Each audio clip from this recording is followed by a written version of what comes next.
We're discussing paintings, we're talking art. Well, I don't know how many Ghanaians are actually arty-farty, but we'll find out from my guest this morning. Jeremiah Kwashi is an artist. He's a painter. In fact, you do all sorts of artwork, don't you? Okay, and then there's Robin Viskin, who is an art curator.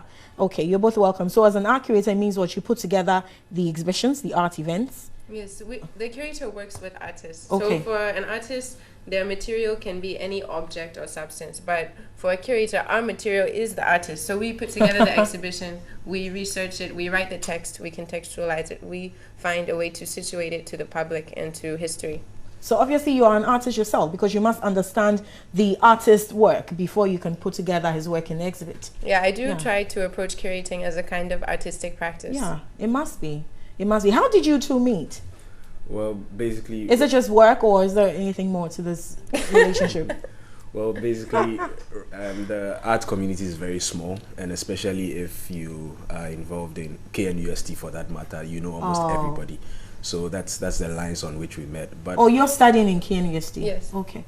But basically, I think the first time we met, I met her at an artist studio, Neo Bodai. He's a photographer, a Ghanaian photographer. And yes, that's where she also got to know I was an artist, because I had finished school some time back. I've seen images of some of your work, and I think it's beautiful, and even for someone who doesn't necessarily appreciate this kind of thing. And I suppose I'm not the only one. Do you find that Ghanaians have that sense of appreciation for art, for paintings, for such drawings? Yes, largely. I mean, these days when we have exhibitions, we have a lot of turnouts where people come to see a lot of beautiful artwork, usually taking very different formats. And I've seen Ghanaians have appreciation for almost all the kinds of artworks that So when you say appreciation, what do you mean? Do they just, of course, I think that what you have done here, I see beautiful ladies. I think this is beautiful. But am I to see more than just what's displayed in the image? You see, is there more I should be looking out for? That's what I mean by appreciation. Obviously, I mean, if you see any form of artwork, the way it's presented would lead you to ask questions. And so when I also make my artwork, I also want people to ask questions that they would want to find answers for. Basically, not even from the artist himself, but just to have these questions or have these very serious mental images that transform the way they now think. Actually, you're provoking certain thoughts from me, because I see I'm sure we're going to display some of the images on air, but let's talk about this one, about a lady. Let's do the next one, the lady by the yellow garlands. Yeah, I think that's the very next one after this. We'll talk about all these later, but I want to talk about that one. Yes, there's one, and then there's another one.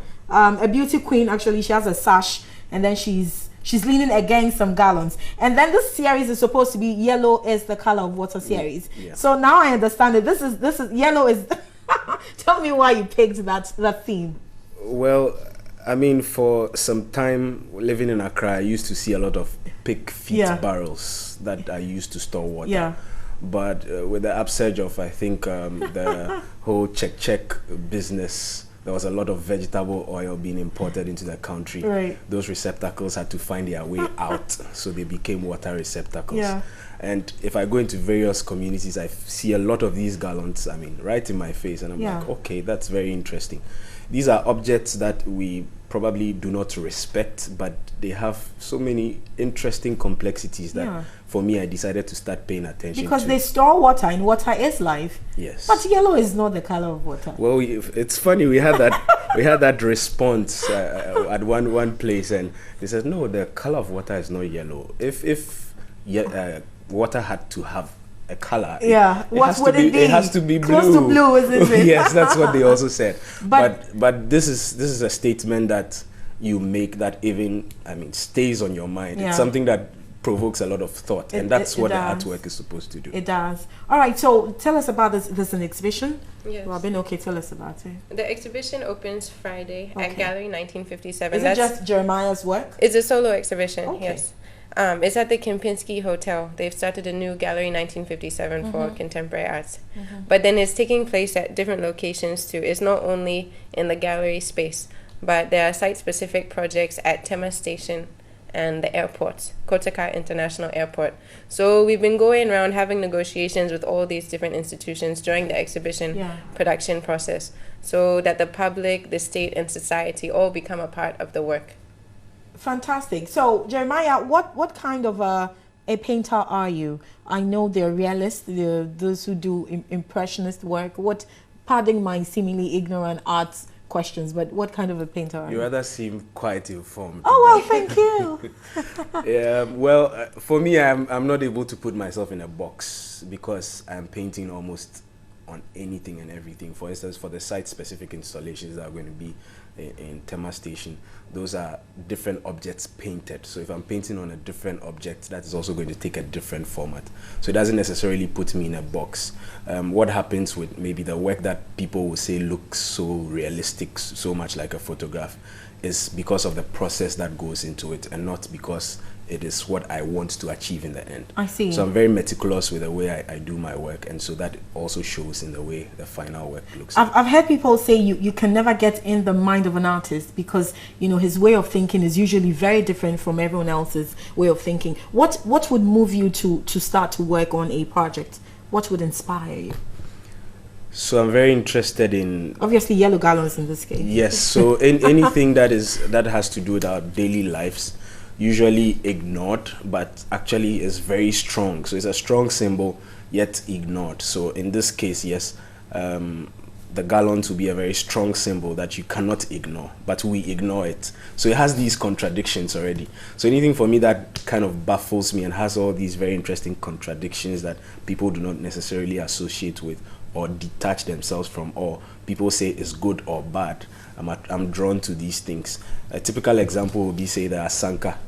I mean, you go to a lot of, different homes and you find it there because people say when you grind pepper and asanka, the taste is different. It is very different, I'll tell you for a fact. So, I mean, even for someone who lives in a high-rise area, the person would definitely want to keep that. So it has these embodied certain contradictions. That's how, for me, the gallons also look like. So if I find these contradictions, I begin to do a lot of research into them. I want to find out their history, where they come from, what it's made of, how did it get here.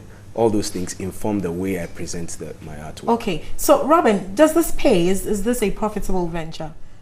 The curator is more on the research side, but the gallery deals with the market side. Okay. So the works will be available for sale, but I don't think anyone really can afford them. They're not in anyone's price range. It often goes to institutions or collectors. Well, why do you say that? You have no idea the number of millionaires who are watching us right now. I sure hope so. But give us wow, then it sounds very expensive. Give us an idea how much a piece, just on the average. I'm sure it's contingent upon a number of factors, but on the average, how much a piece would cost?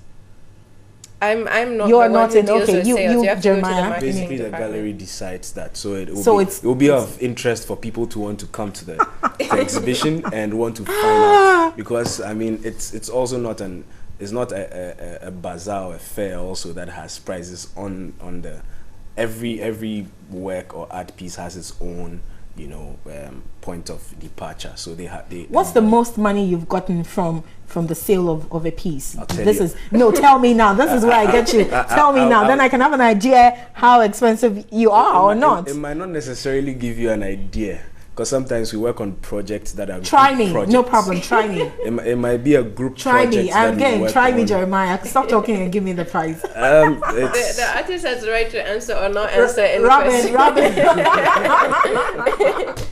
But the point is that the exhibition is not there because we want people to buy the works. No. We just want people to come and experience the work. The exhibition is free and open to the public, and that's why we're using not only the gallery space but the public spaces and collaborating with the NLA, the billboard companies like Speedmasters, the airport, and all of these, so that the work becomes something for everyone, whether or not you can afford to purchase it. Yeah, thank you very much. That's nice. So again, the exhibition is on this Friday, 6 p.m. At Gallery 1957 of Kempinski Hotel. Okay. Thank you very much, Jeremiah Kwashi. I hope to see you though. I must come with a big checkbook. No, you don't need because to. Obviously you don't need to buy it. Just you have to experience it. I would feel very sad if I fell in love with your work and couldn't take any home. Really? You just come. Let's see what we can work I'm out. not the most sophisticated of robbers. I've seen movies where people can actually rob the most expensive artwork. Yes, I'm not like that. So if anything goes missing, we shouldn't come after you. Well, it's not you. Don't come after me. Maybe she's trying to implicate herself. So maybe we should start looking more closely. Thank you very much. The opening will be really nice. Yes. Yeah. I sure will be the time. 6 p.m. 6 p.m. Okay, on Friday. Thank you, Jeremiah Kwashi, and Robin Riskin. I think I should look into art curation, if there's anything like that. Being an art curator, I think I should. Come to Kenya. KNUST and take an MFA course. I should. Yes. Oh, school again? Hell no. Thank you very much.